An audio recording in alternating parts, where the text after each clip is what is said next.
Hello everyone, this is Seema and welcome back to my YouTube channel Maths Learning by Seema.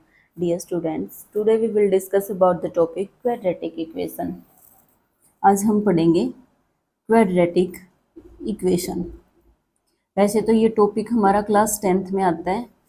Class 10th के लिए भी most important topic है ये और competitive exams के लिए भी मोस्ट इम्पोर्टेंट टॉपिक है. यहाँ से बहुत सारे क्वेश्चन देखने को मिलते हैं. सबसे पहले हम जानेंगे कि जो क्वाड्रेटिक इक्वेशन होती है वो होती क्या है. तो जो क्वाड्रेटिक इक्वेशन होती हैं वो जो कोई इक्वेशन है उसमें जो भी आपका वेरिएबल होता है उसकी हाईएस्ट जो पावर होती है वो 2 होनी चाहिए. आपकी क्या होनी चाहिए? 2 होनी चाहिए. This is a quadratic equation. ठीक है, अगर 2 नहीं है आपके पास ये है तो ये होती है हमारी लीनियर इक्वेशन. क्या होती है? जिसकी डिग्री 1 होती है उसको बोलते हैं हम लीनियर इक्वेशन और जिसकी डिग्री 3 होती है उसको क्या बोलते हैं हम? Cubic equation. क्या बोलते हैं? Cubic equation. ठीक है, वैसे तो पॉलिनोमियल के चैप्टर में हम ये सब पढ़ चुके हैं लेकिन फिर भी देख लो आप. अब देखो कि जो हमारी x square plus 2x plus 3 is equal to 0 ये है एक हमारी क्वाड्रेटिक इक्वेशन. इसकी जनरल फॉर्म क्या होगी? A x square plus b x plus C is equal to 0 where a is not equal to 0. ये लिखनी बहुत ज़रूरी होती है. इसके बिना जो हमारी क्वाड्रेटिक इक्वेशन होती है वो अधूरी होती है. क्यों होती है अधूरी? क्योंकि अगर यहाँ हम a0 ना लिखें तो a क्या है?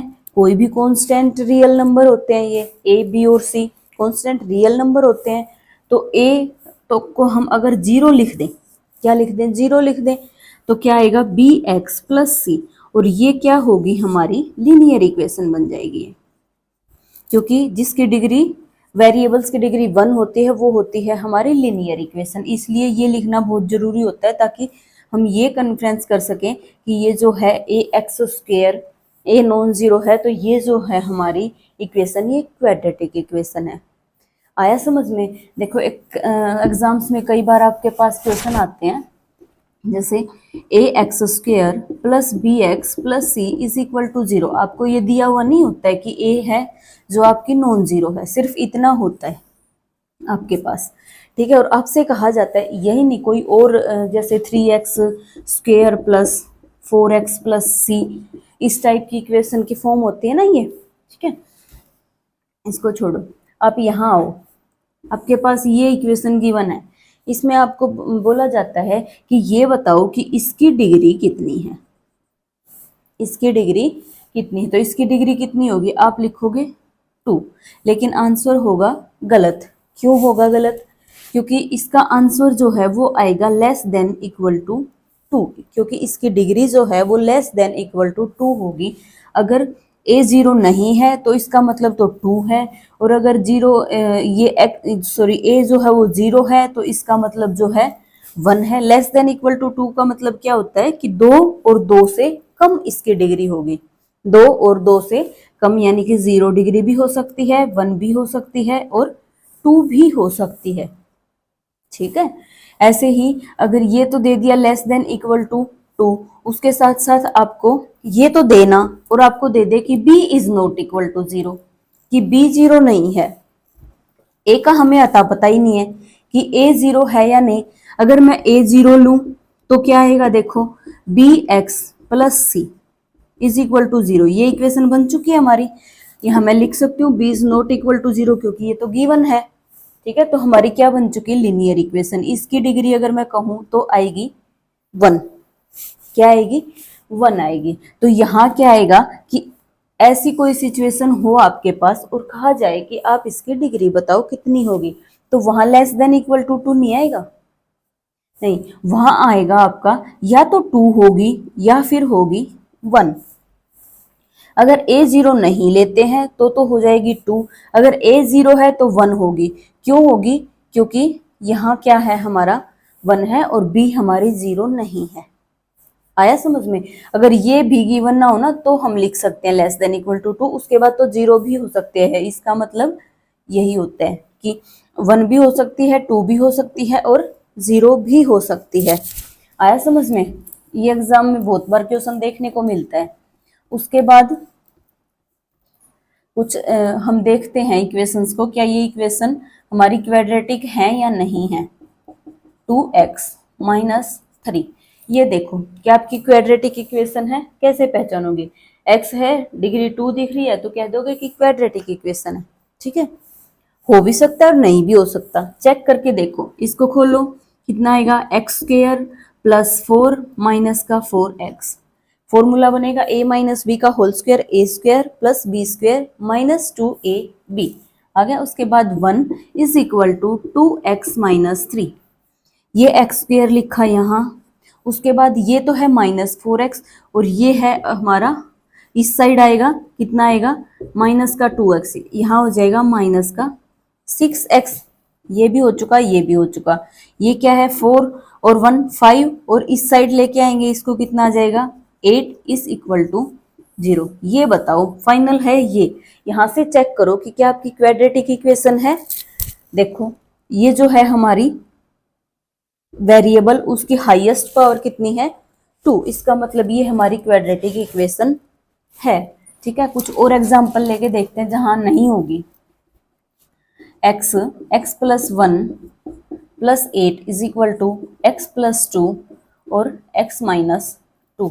ये देखो, वैसे तो आपको क्या लग रहा है कि x के अंदर मल्टीप्लाई होगी, x² आएगा। आप सीधा देखोगे कि ये तो इनकी मल्टीप्लाई होगी, x² आएगा। ये हमारी क्वाड्रेटिक इक्वेशन होगी। बिना देखे, बिना सोचे समझे टिक करके आ जाओगे। लेकिन हमारी, हम चेक करके देखेंगे, ये हमारी क्वाड्रेटिक इक्वेशन नहीं है। देखो कैसे करेंगे, x² + x + 8 = ये हो गया हमारा फॉर्मूला x² - 4। देखो यहाँ से x² कैंसिल हो रहा है हमारा, यहाँ कितना आ गया, x और +12 = 0। ये हो चुकी है हमारी लीनियर इक्वेशन। ठीक है, आप अगर नोटिस कर रहे हो या फिर ऑब्जर्व करके सीधा आंसर लगाना चाहते हो तो ये जरूर ध्यान रखना कि ये x² अगर यहाँ है तो यहाँ भी x² बन रहा है, जिससे वो कैंसिल आउट हो जाएगा। ठीक है, एक और करके देखो, बिना सोचे समझे आंसर नहीं लिखना। ये है हमारे पास = x³ - 4। ठीक है, ये है हमारे पास। आप इसको देखोगे, क्या लग रहा है आपको कि ये तो क्यूब में है, क्यूबिक इक्वेशन होगी, क्वाड्रेटिक नहीं होगी। लेकिन देखो यहाँ x³ आएगा, इधर भी x³ आएगा, तो कैंसिल आउट नहीं हो जाएगा, दोनों साइड है। अगर ये नहीं होता ना, अगर यहाँ गिवन नहीं होता तो शायद हो जाती है आपकी, शायद क्या, फिर तो क्वाड्रेटिक नहीं रहती, फिर तो क्या होती, क्यूबिक ही होती है आपकी। ठीक है, तो ऐसे जो क्वेश्चन होते हैं उनको थोड़ा सा ध्यान देने की जरूरत होती है आपको। ठीक है, उसके बाद हम करेंगे कि जो क्वाड्रेटिक इक्वेशन होती है उनको सोल्व कैसे करते हैं, उनका सॉल्यूशन कैसे निकालते हैं। ठीक है, वो कैसे करेंगे हम, उनको सोल्व करने के हमारे पास होते हैं 3 मेथड। 3 मेथड होते हैं। फर्स्ट होता है हमारा हिट एंड ट्रायल मेथड। क्या होता है, हिट एंड ट्रायल मेथड। क्या होता है ये कि हम ट्राई करके देखते हैं कि क्या हमारा ये सॉल्यूशन है। जैसे आपके पास एग्जांपल है 2x² - x और माइनस का 1, ये है आपके पास। ठीक है, तो आपके पास ऑप्शन गिवन होते हैं, 4 ऑप्शन होते हैं। पहला ऑप्शन उठाओ और चेक करो क्या आपका ये सॉल्यूशन है, फिर सेकंड उठाओ, थर्ड उठाओ, ऐसे। जैसे आपके पास अगर हो x = 1 तो क्या करेंगे, 2 × 1 -1 और -1, 2 - 2 0। देखो लेफ्ट हैंड साइड और राइट हैंड साइड इक्वल आ चुकी है ना, इसका मतलब जो x = 1 है वो इस इक्वेशन का, इस क्वाड्रेटिक इक्वेशन का सॉल्यूशन है। ठीक है, अगर नहीं भी है तो 1 - 1 2 - 2, ये तो हम नॉर्मली चेक करके देख ही लेते हैं क्या हमारा ये सॉल्यूशन है या नहीं है।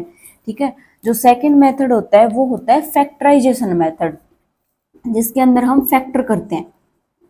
किसके द्वारा करते हैं, वो करते हैं हम मिडल, स्प्लिटिंग मिडल टर्म, यानी कि जो बीच की जो टर्म होती है उसको स्प्लिट करके करते हैं, उसको तोड़ के लिखते हैं हम। ठीक है, देखो एक एग्जांपल से बताती हूँ आपको। जैसे है आपके पास 6x² - x - 2 = 0। आपके पास ये कोई एक इक्वेशन है। ठीक है, इसके हमें फाइंड आउट करना है सॉल्यूशन। इसका सॉल्यूशन क्या होगा, तो देखो स्प्लिटिंग टर्म, पहली बात तो ये देखो स्प्लिट करना क्या होता है। अब माइनस एक्स है, इसको मैं क्या ये लिख सकती हूँ? दोनों चीज बराबर है, यहां से क्या आ जाएगा, एलसीएम लोगे 2 माइनस एक्स यानी कि -2x/2, 2 से 2 कैंसिल, माइनस का x। ठीक है ये। लेकिन जब हम क्वाड्रेटिक इक्वेशन के सॉल्यूशन फाइंड आउट करते हैं, वहां हमें एक कंडीशन गिवन होती है ये मेथड यूज करते वक्त। वो क्या होती है? वो ये होती है कि जो हम जिनको स्प्लिट करवा रहे हैं मिडल टर्म को, जो दो ये टर्म ली हैं, इनकी मल्टीप्लाई जो है वो क्या आनी चाहिए, फर्स्ट टर्म और ये जो थर्ड टर्म है इनकी मल्टीप्लाई आनी चाहिए, यानी कि माइनस का 12x² आना चाहिए। ठीक है, तो कंडीशन क्या है हमारी स्प्लिट करते वक्त कि दो ऐसी टर्म लो, मान लिया a और b जो हैं कि उनकी अगर मैं मल्टीप्लाई करूं तो वो तो आ जाए माइनस का 12x², और अगर मैं उनको ऐड करूं तो वो आ जाए माइनस का x। ऐसे दो a और b ढूंढ के लाओ। देखो क्या मैं अगर ये ले लूं 4x प्लस का 3x, देखो माइनस का 4x प्लस का 3x कितना आएगा, -x आया। अगर मैं इनकी मल्टीप्लाई करवाऊं तो कितना आएगा, माइनस का 12x²। मिल चुके हैं ना, मैं दो a और b दो टर्म मिल चुकी है, जो हम अगर यहाँ पुट करेंगे तो हमारी कंडीशन को सेटिस्फाई कर रहे हैं। कैसे करेंगे आगे देखो, 6x² माइनस का कितना आएगा आपका 4x प्लस का 3x माइनस का 2 इज इक्वल टू 0। ठीक है, उसके बाद देखो जो ये दो पहली टर्म होती हैं इनमें से कुछ कॉमन लो। क्या कॉमन आ रहा है, 2 आ रहा है और x आ रहा है। 2 ले लिया कॉमन और x ले लिया, क्या बचा 3x। यहां से क्या आया 2 आ गया। अब यहां से कुछ ऐसी टर्म कॉमन लो कि जो अंदर बचेगा वो हमारा सेम आए, 3x - 2 आए। अब सेम है यहाँ तो क्या आएगा, 1 कॉमन ले सकती हूँ मैं। क्या कॉमन ले सकती हूँ, 1। ठीक है, अब क्या आएगा, ये तो लिख दो एज इट इज, और जो ये बच गई हमारी इसको लिख दो 2x, यहां प्लस है तो +1। ठीक है, अब इक्वल टू 0 चल रही थी ना, दो टर्म आ चुके हैं, इन दोनों को इक्वल कर दो 0 के। क्या आएगा 3x - 2 इक्वल टू 0, ये आएगा x की वैल्यू आ गई 2/3, और दूसरा क्या है हमारा 2x plus 1 is equal to 0, x की वैल्यू आ गई -1/2। ठीक है, दो है, इसकी डिग्री जितनी होती है उतने ही हमारे सॉल्यूशन निकल के आते हैं, यानी कि डिग्री 2 थी तो 2 आएंगे तो 2 आ चुके हैं। एक तो आया 2/3, दूसरा आया -1/2। ठीक है, इनको क्या बोलते हैं हम, रूट्स भी बोलते हैं। क्या बोलते हैं, रूट्स ऑफ द इक्वेशन। एक होता है हमारा रूट्स ऑफ इक्वेशन, यानी कि जो इक्वेशन होती हैं उनके रूट्स। रूट्स क्या होते हैं कि कोई ऐसी टर्म बताओ, कोई ऐसी टर्म बताओ जो इस इक्वेशन के अंदर पुट करने पर आंसर हमारा 0 दे। ठीक है, तो क्या है हमारे पास, एक तो था -1/2 और दूसरा था 3/2। तो वेरीफाई करके देखो क्या ये हमारे रूट्स हैं। जो सॉल्यूशन होते हैं वो हमारे रूट्स ही होते हैं वैसे। ठीक है, तो क्या आएगा 6 -1/2 पुट करेंगे तो 1/4, क्योंकि स्क्वायर करेंगे तो माइनस माइनस प्लस हो जाएगा और 1/2 का 4 आ जाएगा। अब ये कितना आएगा, ये माइनस और ये माइनस, प्लस का 1/2 और माइनस का 2, ये आ गया 3/2 प्लस का 1/2 माइनस का 2। एलसीएम लो कितना आएगा 2, 3 + 1 माइनस का 4। ये देखो 4 - 4/2 यानी कि 0। ठीक है, तो क्या कह रहा है कि ये दो हैं हमारे, ये रूट्स होते हैं। जीरोज एक होती है हमारी जीरोज और एक होते हैं रूट्स। इनमें फर्क क्या होता है, जीरोज जो होती हैं वो होती है पोलिनोमियल की। पोलिनोमियल में यहाँ 0 नहीं होता, ये सेकंड डिग्री की पोलिनोमियल होती है। क्वाड्रेटिक पोलिनोमियल बोलते हैं इसको। पोलिनोमियल के जो जीरोस निकालते हैं उसको कैसे करते हैं कि कोई एक ऐसा रियल नंबर हमें मिलता है कि हम पोलिनोमियल में जिसको पुट करें तो आंसर वो हमारा 0 देता है।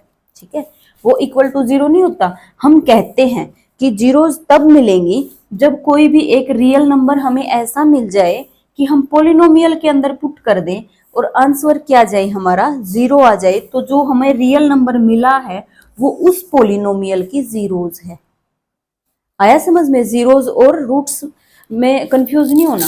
रूट्स तो बोलते हैं इक्वेशन का, ये थी हमारे पास इक्वेशन। इक्वेशन वो होती है जिसका इक्वल में होता है 0, ठीक है, और पोलिनोमियल में नहीं होता। पोलिनोमियल क्या होती है, P x is a polynomial. तो इसको कैसे करेंगे, 6x² - x - 2, this is a polynomial.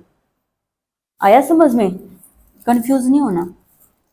जो हमारा तीसरा मेथड होता है वो क्या होता है, डिस्क्रिमिनेंट मेथड होता है। तीसरा होता है डिस्क्रिमिनेंट, फॉर्मूला भी बोल सकते हो आप इसको, ठीक है। ये क्या होता है, ये फॉर्मूला कि -b + -b² - 4ac / 2a, ये होता है हमारा फॉर्मूला।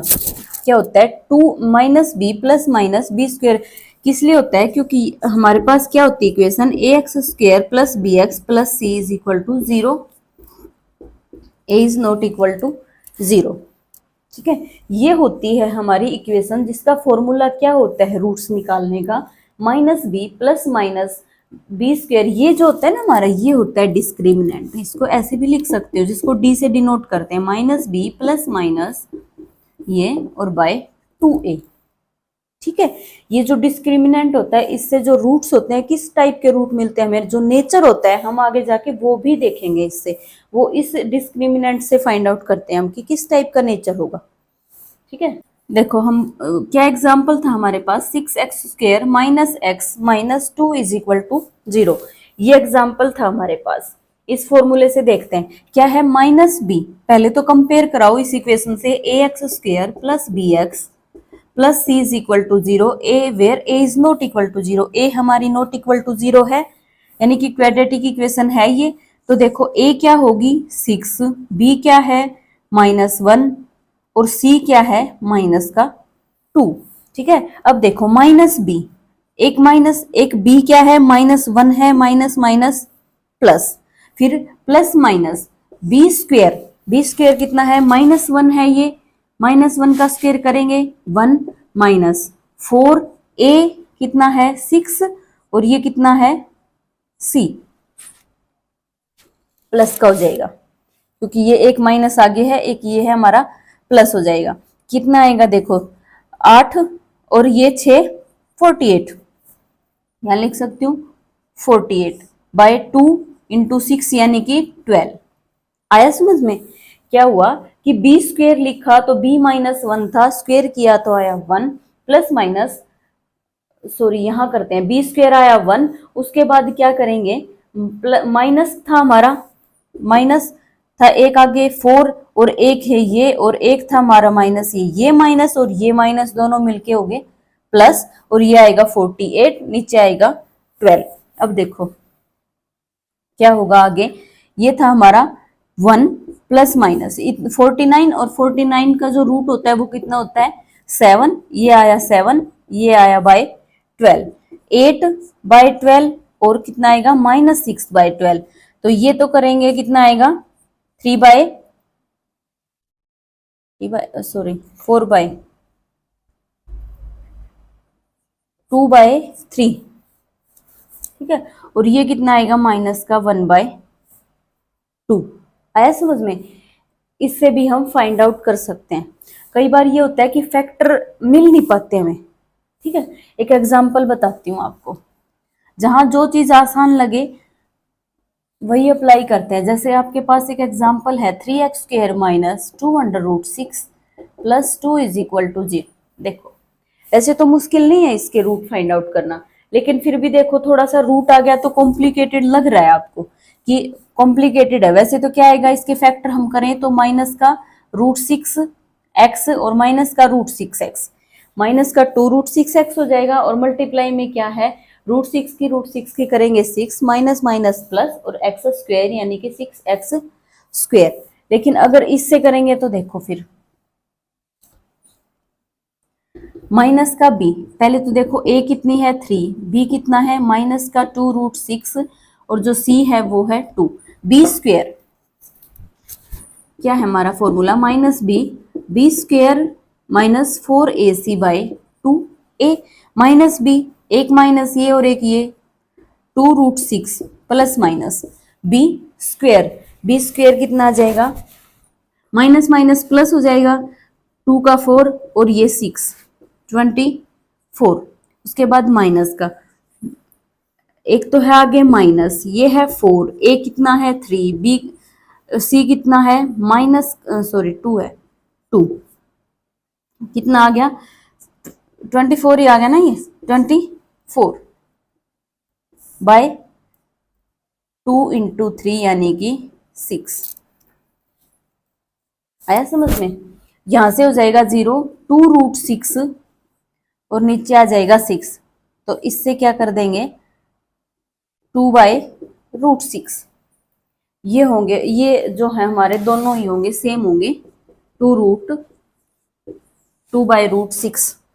ये होगा हमारा सॉल्यूशन। आया समझ में कैसे करते हैं इनको? इसको ना कई बार आगे भी सोल्व करके लिख सकते हैं।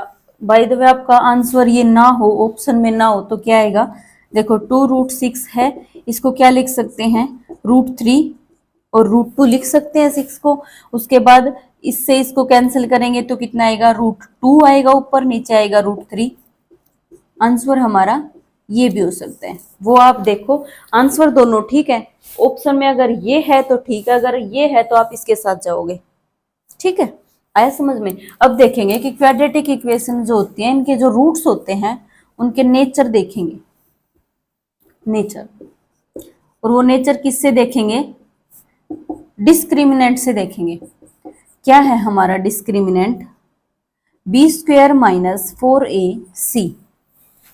ठीक है, ये क्या कह रहा है देखो एक बार यहां से समझने की कोशिश करो, -b plus minus b² minus 4ac by 2a। अभी अभी हमने क्या देखा, हमारा जो पहले एग्जाम्पल था उसमें था b² माइनस 4ac, ये वाली टर्म जो है हमारी ये 0 आ रही थी, 0 आ रही थी ना। तो 0 आने के बाद क्या हुआ कि जो दो रूट आए थे हमारे वो दोनों सेम थे ना, अभी अभी निकाले हमने, सेम थे। तो क्या कह रहा है कि b² माइनस 4ac अगर हमारा 0 आता है तो इसका मतलब है 2 इक्वल रूट्स, कि जो दो रूट हैं हमारे वो क्या होंगे, हमारे इक्वल होंगे दोनों। ठीक है, और फिर देखो अगर ये पॉजिटिव है, तीन ही केस होते हैं, या तो ये 0 हो या ये पॉजिटिव हो या नेगेटिव हो।